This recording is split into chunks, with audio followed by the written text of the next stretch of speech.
मेरी दीदी ने अपने पति को तलाक दे दिया और हमारे घर आकर रहने लगी। एक दिन उन्हें तेज बुखार आ गया और चक्कर भी आने लगे। तभी हम उन्हें हॉस्पिटल लेकर गए। वहां जाकर हमें पता चला कि मेरी दीदी प्रेग्नेंट है। वो तो पिछले 1 साल से हमारे साथ रह रही थी, तो प्रेग्नेंट कैसे हो गई?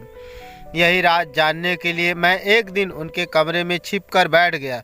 फिर जो मैंने देखा उसे देखकर तो मेरे पैरों तले से ज़मीन खिसक गई। मैंने देखा कि मेरा नाम रवि है। मैं घर में सबका लाडला बेटा था। इसी वजह से हर बार मेरी और मेरी बड़ी बहन के झगड़े में हर बार दीदी को ही डांट पड़ती थी। दीदी ग्रेजुएशन कर रही थी और मैं 11वीं कक्षा में था। अक्सर दीदी मुझे पढ़ाने के लिए बैठती तो मैं कोई ना कोई बहाना करके वहां से जाने की कोशिश करता। इसी वजह से हमारा झगड़ा हो जाता और सभी दीदी को ही डांट देते। उस समय उन्हें जो डांट पड़वाने में मज़ा आती थी, वही आज मेरे सामने अफसोस बनकर खड़ा था, क्योंकि उनका रिश्ता पक्का कर दिया और कुछ ही समय बाद वो इस घर से चली जाने वाली थी। मुझे बुरा लग रहा था कि मैं हमेशा से उनके साथ झगड़ा करता, लेकिन अब तो उनके बिना पूरा घर सूना हो जाएगा।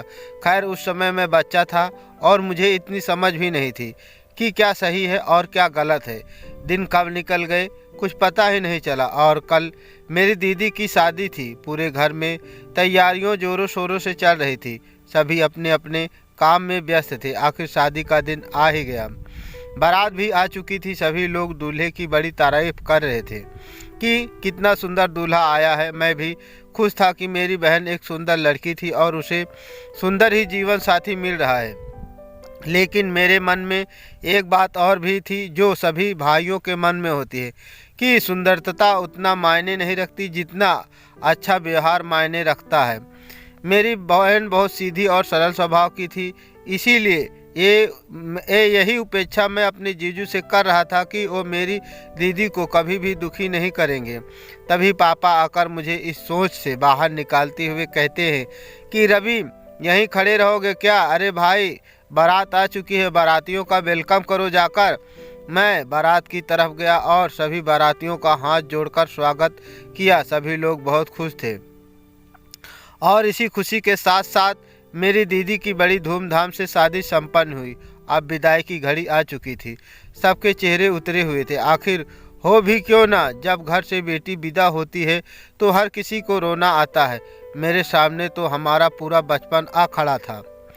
बड़ी ही मुश्किल से मैं खुद को संभाल पाया और दीदी की विदाई की। अब सभी मेहमान भी चले गए और सामान वगैरह समेटकर सभी आराम करने चले गए। इतने दिनों से शादी की भाग दौड़ से सब थका दिया था। कुछ दिन ऐसे ही निकल गए। आज दीदी और जीजू घर पर आ रहे थे। माँ सुबह से रसोई में पकवान बनाने में लगी थी, क्योंकि शादी के बाद पहली बार दामाद घर पर आ रहे थे। सब लोगों ने उनका स्वागत किया और बड़े ही प्यार से उनकी आवभगत की। आज पड़ोस की भी औरतें आ गई थी, क्योंकि शादी के बाद दीदी पहली बार घर पर आई थी, तो सब हाल चाल पूछने आ रही थी। साथ में ससुराल के बारे में भी पूछना था। कुछ देर बाद मैं दीदी के पास गया और पूछा, दीदी सब खैरियत है ना? कैसा है आपका ससुराल और जीजा जी आपका ख्याल रखते हैं कि नहीं? तभी दीदी हंसते हुए बोली कि बहुत अच्छा है, तेरे जीजू भी बहुत ख्याल रखते हैं। मुझे किसी भी तरह की कोई कमी नहीं है। सब लोग मुझे अपनी बेटी की तरह ही रखते हैं। मुझे बहुत संतुष्टि और खुशी भी हुई कि दीदी अपने ससुराल में खुश है। आखिर मैं यही चाहता था कि क्योंकि मेरे मन में भी अभी अफसोस चल रहा था कि मैंने अपना पूरा बचपन और जवानी दीदी के साथ झगड़ा करने में गुजार दी है। लेकिन जब उनके साथ बातें करने और उनके साथ घूमने फिरने का टाइम आया तो उनकी शादी कर दी। अब जब उनको ससुराल में किसी भी तरह की कोई दिक्कत नहीं होनी चाहिए। यही सोचते हुए मुझे बहुत खुशी महसूस हुई कि उन्हें जैसा मैंने सोचा था वैसा ही घर मिल चुका था। खैर, कुछ देर बात करने के बाद खाना वगैरह खाकर वह लोग चले गए। क्योंकि जीजू को कोई काम था, इसलिए वह ज़्यादा देर रुक नहीं पाए। कुछ दिन ऐसे ही हंसी खुशी निकलते गए। एक दिन मेरे पास मेरे दोस्त का फ़ोन आया कि हमारे दूसरे शहर में एक बहुत अच्छी कंपनी खुली है, उसमें मुझे जॉब लेटर आया है और अगर तुझे भी जॉब करनी है तो उसमें अपना इंटरव्यू देकर आ सकते हो। मैंने अपने पापा से बात की और दूसरे दिन इंटरव्यू के लिए चला गया। मेरी किस्मत ने साथ दिया और मैं इंटरव्यू में पास हो गया। वहाँ पर मुझे बहुत ही अच्छी पोस्ट पर जॉब मिल चुकी थी। अच्छी कंपनी होने के साथ साथ सैलरी भी अच्छी थी।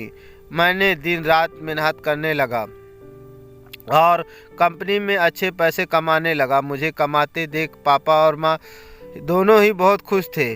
जब दीदी को यह बात पता चली तो वह मुझे बधाई देते हुए कहने लगी, क्या रे छोटे, तू कब से इतना बड़ा हो गया कि तू कमाने लग गया है। खैर बहुत अच्छा हुआ कि तू कमाने लग गया है। पापा की भी कुछ जिम्मेवारियां कम हो गई हैं, इसलिए अब तेरे लिए भी लड़की देखना शुरू करेंगे ताकि तेरा भी घर बस जाए। बहुत दिन तुमने मौज मस्ती कर ली है। ऐसे ही हम दोनों बहन भाई काफ़ी देर तक एक दूसरे के साथ हंसी मजाक करते रहे। फिर दीदी ने फ़ोन कट कर दिया और मैं भी सोने चला गया। एक दिन दीदी और जीजू का फ़ोन कॉल आया।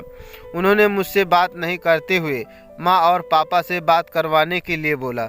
मैं फ़ोन पापा को पकड़ा दिया। तभी पापा से बात करते हुए दीदी ने कहा कि हमने रवि के लिए एक लड़की देखी है, मेरी बुआ की बेटी है। वह लोग अपनी बेटी का रिश्ता देख रहे हैं, इसलिए मैंने रवि के बारे में उनसे बात की। उन्होंने कहा कि हाँ ठीक है, अगर तुम्हारे जैसा ही तुम्हारा भाई हो तो हमें रिश्ता करने में कोई हर्ज नहीं है। इसलिए वह कल रवि को देखने आ रहे हैं। तभी पापा कहने लगे कि बेटा, लड़की की जांच पड़ताल की ना तूने? क्या हमारे खानदान के जैसे ही मेल खाने वाली है ना? तब मेरी दीदी कहने लगी कि हाँ पापा, लड़की बहुत अच्छी है, पढ़ाई में भी अच्छी है और संस्कार भी अच्छे हैं। तभी माँ पापा भी खुश हो गए कि अब हमारे घर में भी बहू आ जाएगी। दीदी के जाने के बाद जो रौनक गई थी वह लौटने वाली थी। पापा फ़ोन रखते हुए मुझे कहने लगे कि कल तुझे देखने आ रहे हैं, इसलिए तैयारियों में लग जाओ। माँ ने भी तैयारियां शुरू कर दी, साफ सफाई करने लगी और पापा भी बाजार चले गए क्योंकि कल सुबह वह जल्दी आने वाले थे। इसलिए पापा अभी से ही सारा सामान लाकर रखने लगे थे। दूसरे दिन वह लोग मुझे देखने आ गए और उनको हमारा घर बार बहुत पसंद आया और इसी तरह से मेरा रिश्ता भी पक्का हो गया।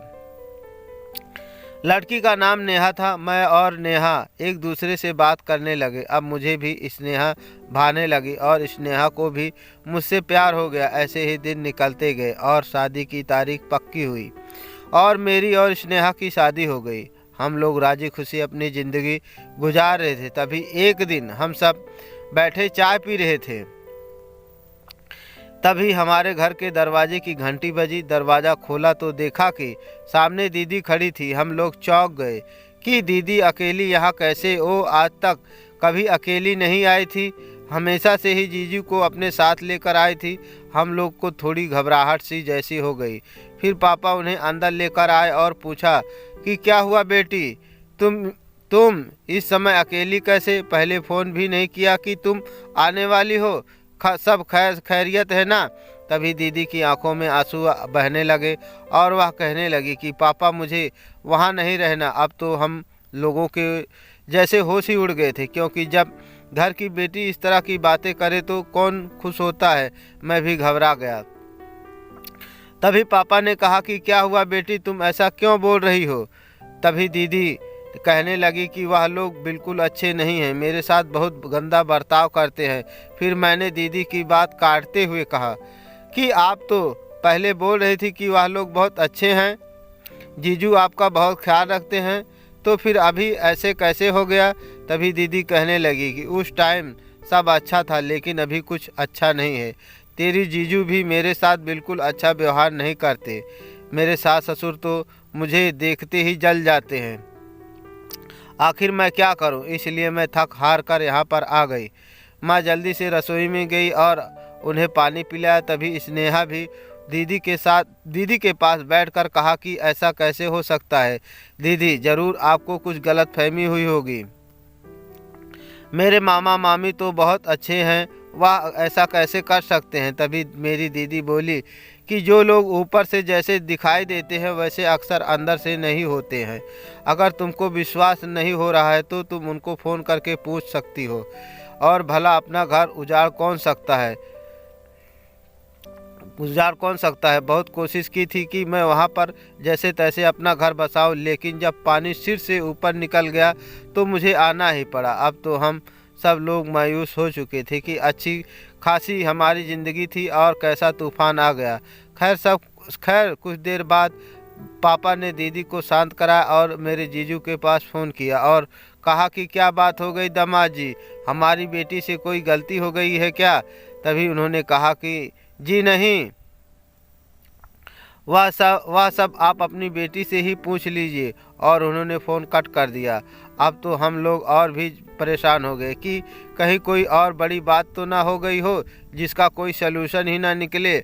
हम लोगों ने दीदी से बहुत बार पूछने की कोशिश की, लेकिन दीदी बस रोए जा रही थी और इतना कहे जा रही थी कि मुझे वहाँ दोबारा वापस नहीं जाना है।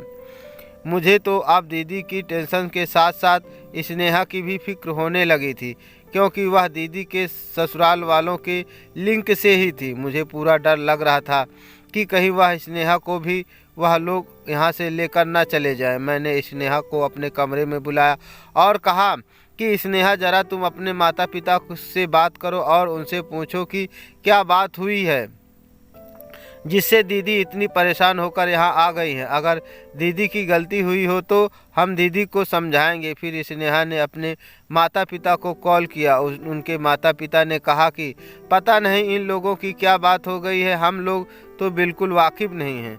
हम लोगों ने भी काफ़ी प्रयत्न किया कि उन लोगों से पूछने का, लेकिन उन लोगों ने कुछ नहीं बताया। इतना बोला कि उनकी ही गलती है।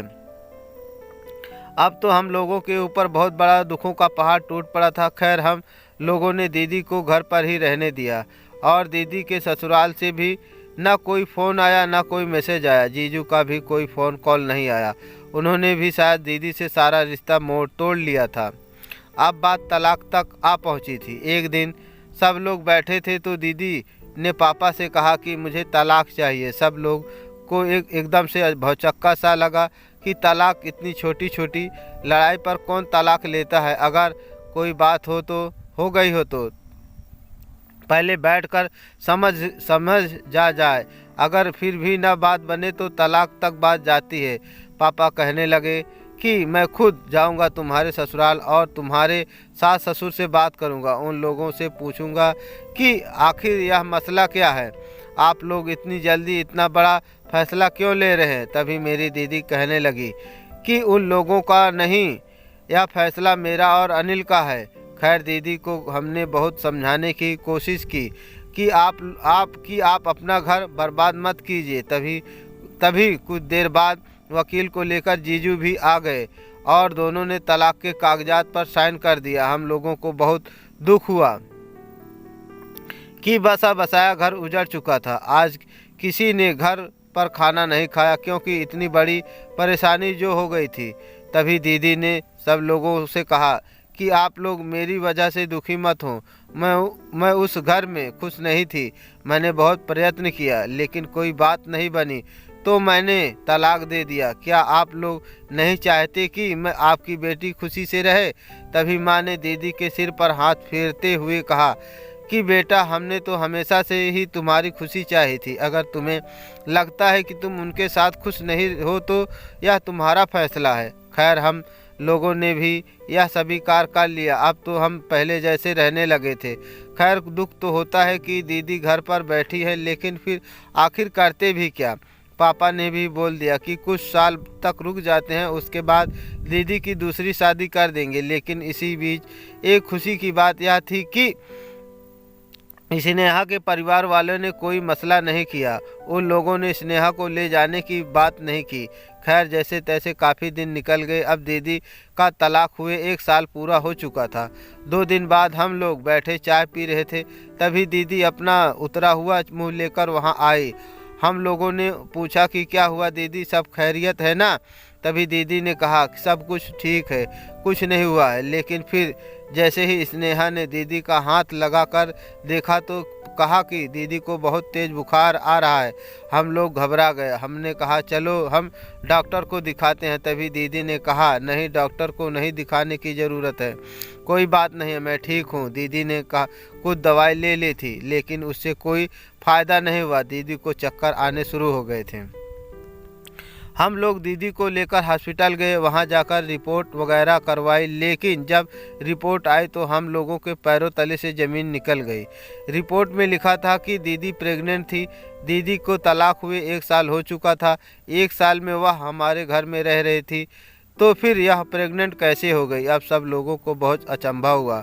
हम दीदी से पूछते कि आखिर यह बात क्या है, तो दीदी बिना कुछ बताए ही अपने कमरे में चली जाती। हमने बहुत बार पूछा लेकिन दीदी ने हर बार यही प्रतिक्रिया दी। एक दिन मैंने सब कुछ जानने के लिए दीदी के कमरे में छुपकर बैठने का प्लान बनाया और दूसरे दिन रात को उनके कमरे में छुपकर बैठ गया। यह बात मैंने स्नेहा को भी बताई थी। कुछ देर बाद जब दीदी कमरे में आ गई तो मैंने देखा कि दीदी ने अपने कमरे की खिड़की खोली और उसमें से जीजू को अंदर ले आई। और मैं जीजू को देखकर चौंक गया कि उन लोगों का तो तलाक हो चुका था, लेकिन फिर यह सब कैसे? तभी जीजू दीदी के पास आए और उन्हें गले लगा लिया। अब तो मुझसे रहा रुका नहीं गया। मैं बाहर निकल गया और मुझे देखकर वह दोनों घबरा से गए। मैंने पूछा यह सब क्या चल रहा है? आप लोगों को साथ में ही रहना था तो यह छुप छुप कर रहने की क्या ज़रूरत है? आखिर आप दोनों पति पत्नी हो।